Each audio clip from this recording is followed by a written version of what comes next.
Hey everybody, what's going on? This is Joey with Don't Call My Wax Junk. It's been a little while since the last video. Wanted to just share a few pickups with you. Little projects I've been working on over the past couple of weeks. Starting with, thought it'd be cool and cheap to put together a little player run, little Topps run of famous fan favorite Brave Dale Murphy.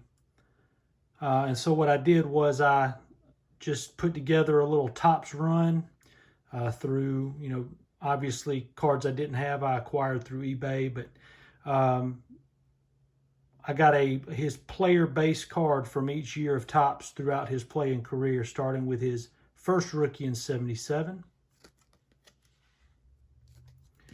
his 78, the year I was born here, 1979. That's his first solo base card. 1980. 81.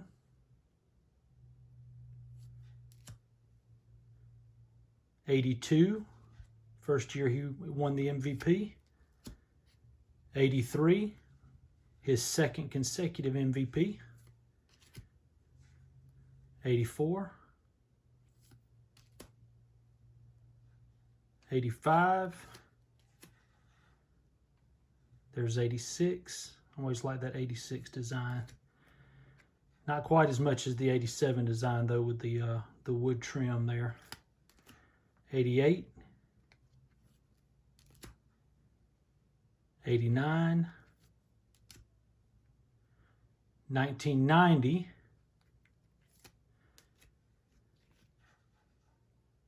and then his move to the Philadelphia Phillies in 91. There's 92 Topps. And finally, his last regular issue Topps, 1993 Topps. So I didn't include any league leaders or all-star cards in that. I just thought it was a fun little kind of side project. And I'll probably tackle another brand next, maybe Donruss, maybe Fleer. I just think that's kind of a cool little side project there. Picked up a few graded cards. Nice Mint 9 Dave Justice 1990 Leaf Rookie. I always like this card a lot. Got that for a whopping $1.50 on eBay. Thought that was a great deal. I had to pick that up. And then I was ecstatic to pick up all four of Chipper Jones' big issue 1991 rookie cards. Upper Deck,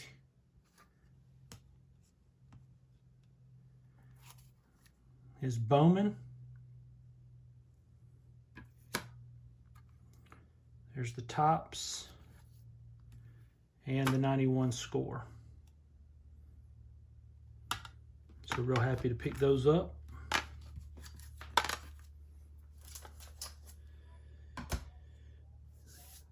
Then I was talking to a buddy of mine who he sends me pictures all the time of all this huge collection of cards that he's getting, and I'm like, where are you getting all those cards? And so he was talking to me about Trading Card Database. So I, of course, looked into creating an account. I cataloged my collection and started reaching out, and actually made my first couple of trades on Trading Card Database. Really looking to build up one of my all-time favorite Braves rookie collections, that being Dave Justice. Now, Dave Justice was right as I was getting to the age where baseball was the most important thing to me, was when Dave Justice came. Now, yes, he kind of took Dale Murphy's spot, so to speak. Dale was definitely at the end of his career. Injuries had him struggling offensively, defensively. Justice came in 1990 really as a first baseman, won the Rookie of the Year, and in 1991 when Dale went to Philadelphia, Dave Justice assumed right field for the Braves.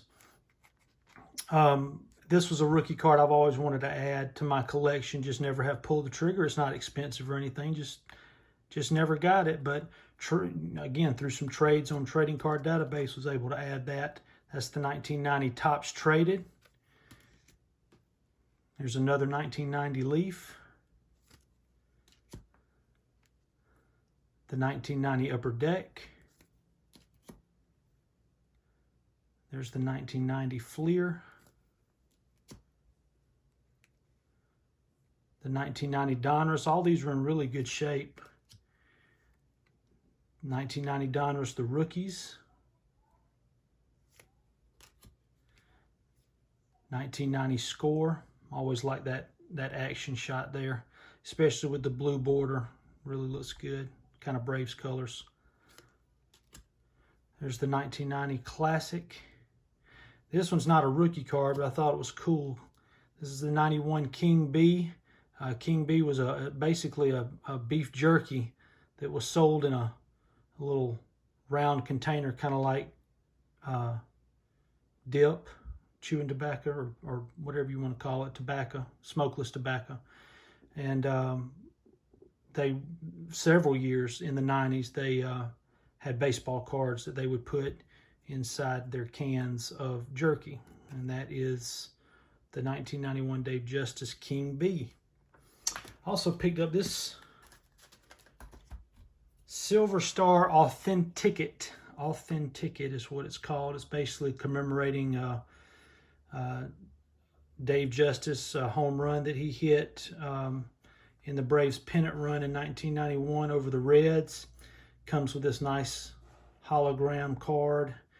And guys, you remember what it was like to have that first hologram card. You just kind of sat in the light and just tilted it every which way. These were so revolutionary when they came out. And that's a great piece to add to the Braves collection. Guys, I'm getting ready to close this thing out, but I told you that I kind of uploaded my collection on the Trading Card Database, so it kind of forced me to look back through all of my cards. And I found 3 cards that, if I would not have been going through and looking closely at them, would not have caught something unique about each one of them. So, they're not expensive, finds. They're not $1 million cards or $1 million errors that I found. But as I was going through cataloging my cards, I had to pay a little bit more attention to them. And the first one here is this 1994 Bowman's Best, Ryan Klesko. Guys, I never even realized that was a refractor. On this particular card, obviously I know what a refractor is. This was the second year that refractors were in existence. Everybody remembers 93 Topps Finest. Those things are mega expensive. But Bowman kind of jumped on the refractor bus the next year there. So that's 94 Bowman's Best, Ryan Klesko refractor. So I discovered that one going through the cards. I discovered this. This is a 1987 Classic Barry Larkin. This was the update set that was made to accompany the 87 Classic Travel. This was also called the Travel set. And about a third of, I think they made 100,000 of these sets, and about a third of them were made with a green back rather than a yellow back. And this is the green back Barry Larkin. It happens to be a rookie card, I guess, from 87. So I would have never realized, never known that there was a variation to these cards. So that was really cool discovery to find out. And lastly, a lot of you are going to know this. I did not. This is the 1994 Upper Deck Rickey Henderson. This is an electric diamond, obviously one of these per pack back in 94. But there were about 100 out of that set that were made with silver backs rather than the copper or gold backs that the rest of the cards had. So these have a little bit more value to them, and these were known as silverbacks in 94 Upper Deck. So guys, I encourage you, if you haven't looked at your collection in a while, it definitely doesn't hurt to go back and look through them closely, and you might find some of these little gems as you do that. Plus, it's just fun to go back through your collection, guys. So I appreciate everybody watching. We'll look forward to catching y'all down the road. Everybody be safe. We'll see you next time.